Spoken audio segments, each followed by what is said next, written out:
Since the very beginning of Russia's invasion of Ukraine, people have repeatedly and consistently written Ukraine off. There's been an idea that Ukraine cannot actually win this war. They will never be able to finally gain their complete freedom. Somehow or another, Ukraine will have to capitulate, whether it's surrendering part of their territory or half of their territory or all of their territory. It's just a question of how much Russia can win. There's no question that Ukraine can eventually fight the Russians off and maintain their independence and their integrity. That is the mindset that has existed through much of the media commentary and thinking around this conflict.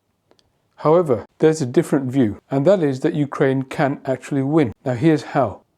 The model is actually World War I.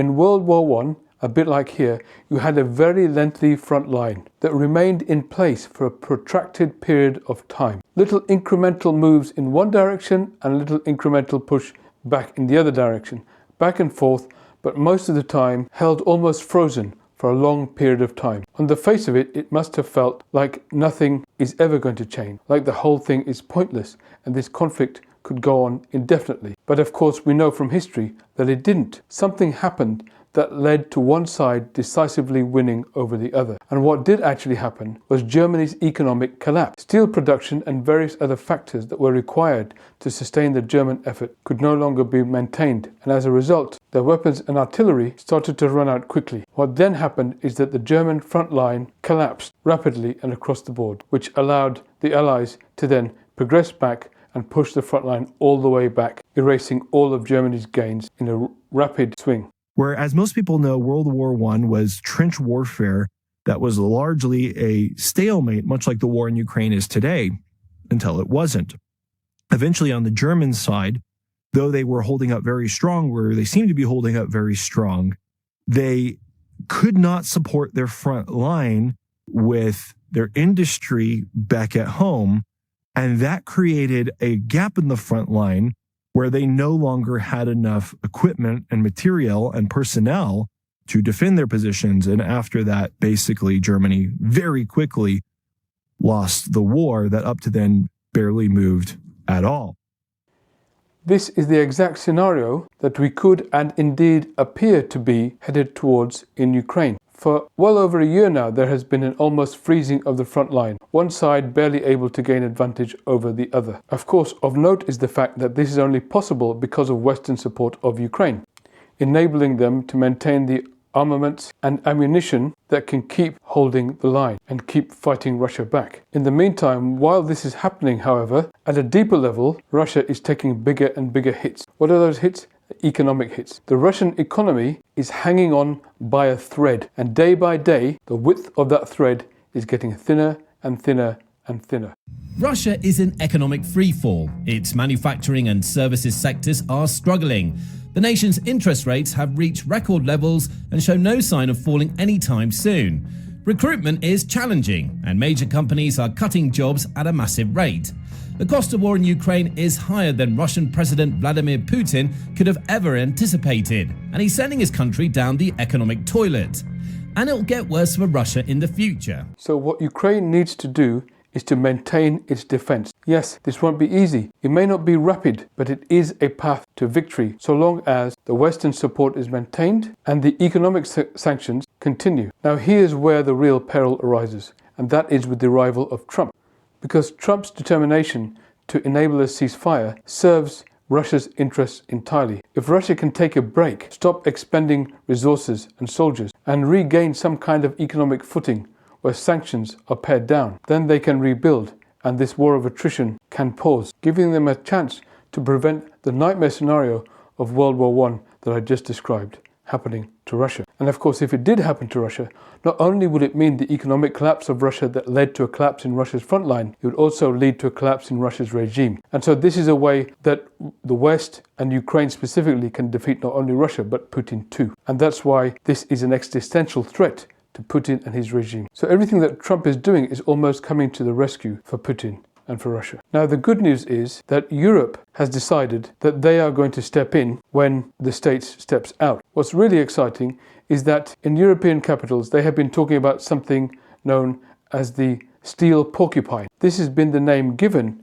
to the strategy that Europe has understood is vital to Ukraine's success, and they have understood this exactly correctly. It is an understanding based on the learnings of World War I, based on the fact that in order for Ukraine to win, they need to adopt and maintain the posture of a steel porcupine, with strong, sharp prongs sticking outwards as it maintains its defensive position, preventing more land being taken, preventing more territory being lost, but having that steel strength to keep out the invaders. And Europe is tailoring its support to that exact strategy. It is unfortunately a war of attrition that will take time, but Europe understands now what the mission is. The first confrontation they need to have, however, will be with the Trump administration, because without doubt, Trump thinks that he can sew all this up between him and Putin. And what Putin will insist is no European forces on the ground backing up Ukraine's steel porcupine. He will not allow it. Now, in all we have seen of Trump over all of these years, do we really think that when it comes down to it, Trump is going to side with Europe over Putin? Clearly not. This means that when Putin makes that demand and ultimately insists upon that as a condition of any ceasefire, then Trump will also make that demand of Europe. And at that point,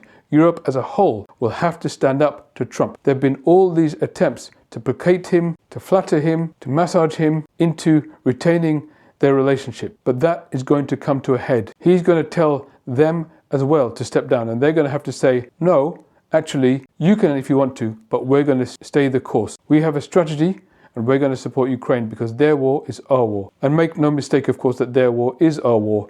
If Russia was allowed eventually to take over Ukraine, they would not stop there. Putin's ambitions do not stop there at all. So the first stage in this strategy is being prepared to confront Trump as a proxy for Putin, which he essentially is, and then support Ukraine to hold the line, and most importantly, maintain sanctions. Again, this is something that Trump will try to pare down, but it's really important that Europe maintains its side of sanctions at least, and that will still be significant. And who knows, maybe a future administration, if there is one in the States, might bring them back again. It's all a question of holding out. So you see, there is a way in which a possible victory might occur for Ukraine. Doesn't mean Ukraine overwhelming the Russian force, finding greater strength than them, and then eventually defeating and taking over Russia. No, it doesn't mean any of those outlandish things, but it does mean Ukraine holding the line, holding its posture, maintaining its resistance, while the West continues to eat away at Russia's economic standing until the whole house of cards comes down. And make no mistake, it is a whole house of cards. The Russian economy is smaller than Italy's economy. They are very vulnerable to global pressures, and that is ultimately how the war can be won. Thank you for watching my video. I'm a psychiatrist. I'm also interested in philosophy and public policy and politics, and I aim to make a number of videos about these subjects, and particularly the intersection between them. If you're able to like and subscribe to this channel, then it'll really help, and also put in some comments whenever you can. That'll really help the algorithm. It'll really help promote this channel to other people. Now, beyond that, we are all, unfortunately, at the behest of a very small number of people who seem to run everything these days. And we are all at the whim of a tech oligarch who could decide tomorrow to end a channel like this because it's not in their favor. And because of that, I've set up a kind of email newsletter, which you can subscribe to. At the top of the channel, you'll see a web address. Please go there and subscribe to my newsletter. That way you can stay in touch with the videos I'm making. At least we can keep the content flowing. So I hope you can do that, and I hope we can keep talking and also gain clarity, not just about what's happening right now, but how we can get through this, how we can improve things to make a better tomorrow together. Thank you.